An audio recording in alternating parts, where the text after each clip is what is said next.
Assalamualaikum warahmatullahi wabarakatuh. Perkenalkan, nama saya Ramadhani Saputra dari Universitas Bina Dharma Palembang, program studi Teknik Informatika, dosen pembimbing Bapak Hairul Mukmin. Di sini, saya akan mempresentasikan seminar hasil jurnal saya yang berjudul Analisis Kinerja Mekanisme Transisi Jaringan IP versi 6 dengan Jaringan IP versi 4 Protokol Routing Dinamik. Apa itu jaringan IP versi 4? Menurut Sokun dan Basso pada tahun 2016 dikutip dari jurnal luar negeri, IP versi 4 adalah serangkaian angka biner 32 bit yang awalnya digunakan untuk mengidentifikasi host di jaringan komputer. Alamat IP ini ditetapkan untuk setiap komputer atau host yang terhubung ke internet. IP versi 4 hanya terdiri dari 32 bit yang artinya IP versi 4 hanya bisa membuat jumlah pengalamatan 2 pangkat 32 atau kurang lebih sekitar 4,294 kali 10 pangkat 9. Lalu, apa itu jaringan IP versi 6? Menurut Singala dan Banaka pada tahun 2018 dikutip dari jurnal luar negeri, IP versi 6 merupakan internet protokol yang dikembangkan oleh Internet Engineering Task Force atau IETF berupa internet protokol generasi baru yang dapat menggantikan protokol versi sebelumnya, yaitu IP versi 4.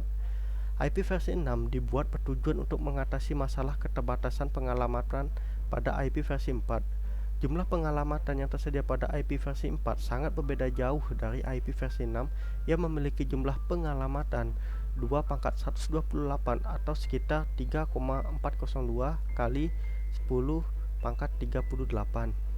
Lalu, kenapa kita harus beralih dari jaringan IP versi 4 ke jaringan IP versi 6?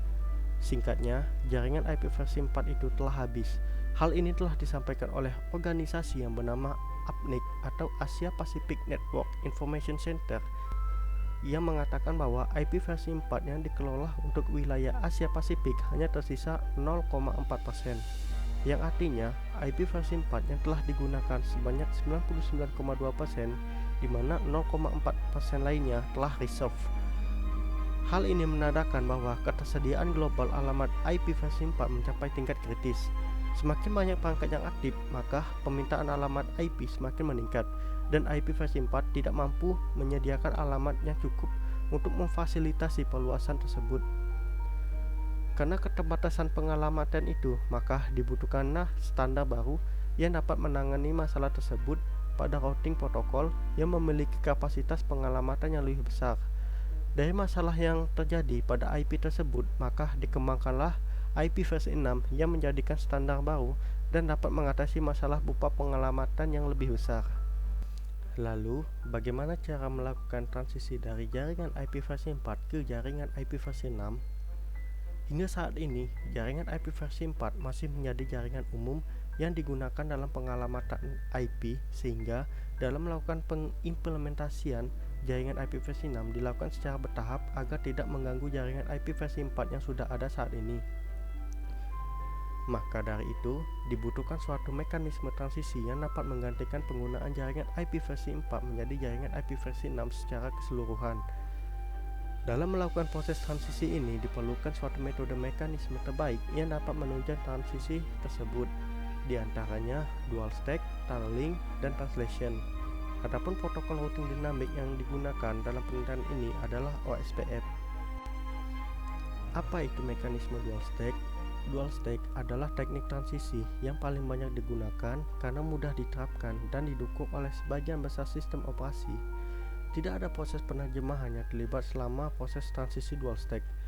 Dalam dual stack, kedua protokol IP versi 4 dan IP versi 6 dilakukan secara paralel dengan jaringan IP versi 6 diimplementasikan pada jaringan IP versi 4 yang ada. Router pada dual stack mendukung kedua protokol yang membutuhkan banyak resource atau processing power dan memori, sebagaimana mestinya mengelola dua tabel routing yang saling berdampingan, satu untuk IP versi 4 dan yang lainnya untuk IP versi 6. Lalu, apa itu mekanisme tunneling? IP versi 4 dan IP versi 6 merupakan dua protokol yang berbeda. Oleh karena itu, host dengan alamat IP versi 4 tidak dapat berkomunikasi langsung dengan host IP versi 6.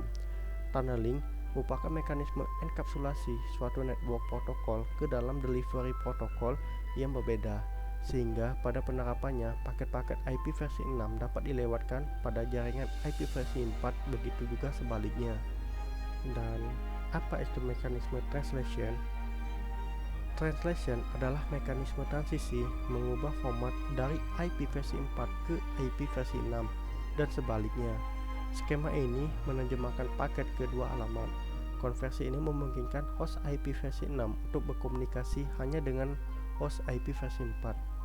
Oke, dari ketiga mekanisme tersebut, mekanisme mana yang terbaik dalam melakukan transisi? Nah, sebelum masuk ke pertanyaan ini, saya akan menjelaskan beberapa poin sebelum melakukan pengujian. Alat yang digunakan dalam melakukan penelitian ini, yang pertama ada hardware, satu buah PC dengan spesifikasi prosesor AMD Ryzen 3 3200G dengan VGA Radeon RX 580 dengan RAM 16GB serta SSD 128GB sebagai primary storage dan harddisk 1TB sebagai secondary storage. Yang kedua ada software, yaitu Windows 10 sebagai OS utama, GNS3 sebagai simulator jaringan, VirtualBox sebagai virtual machine dengan Windows 7 sebagai PC client, dan FTP server sebagai bahan pengujian dalam penelitian ini. Metode penelitian. Pada penelitian ini, metode yang digunakan adalah metode PPDIOO yang dikembangkan oleh Cisco dalam desain sistem jaringan. Adapun fase-fase yang ada dalam metode PPDIOO adalah prepare, plan, design, implement, operate, dan optimize. Desain topologi.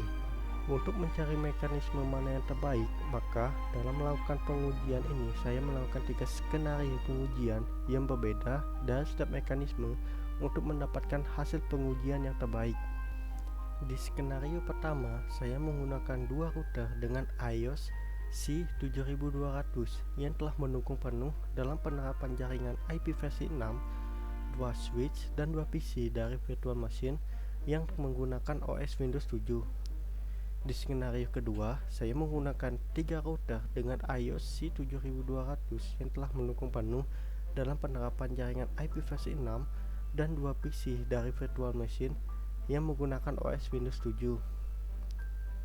Di skenario ketiga, saya menggunakan 2 router dengan iOS C7200 yang telah mendukung penuh dalam penerapan jaringan IP versi 6, 1 router dengan iOS C2691 yang belum mendukung jaringan IP versi 6, dan 2 PC dari virtual machine yang menggunakan OS Windows 7.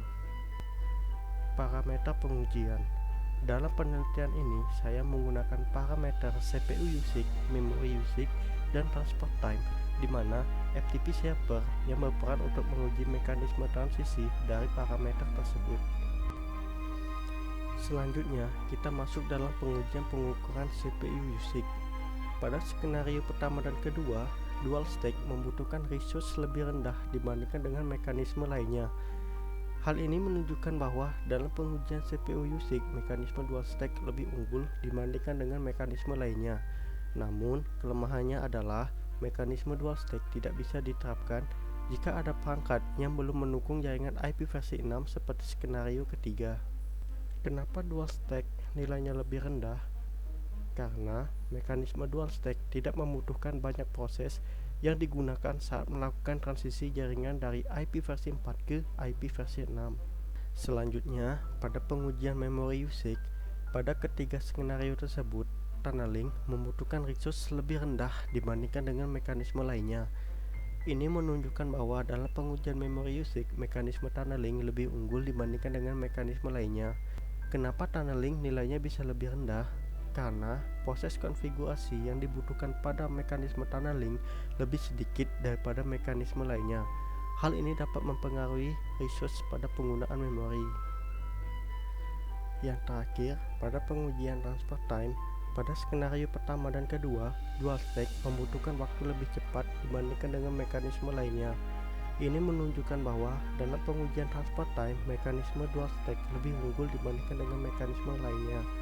Hal ini bisa dilihat dari selisih waktu yang sangat jauh pada file berukuran 1,9 GB.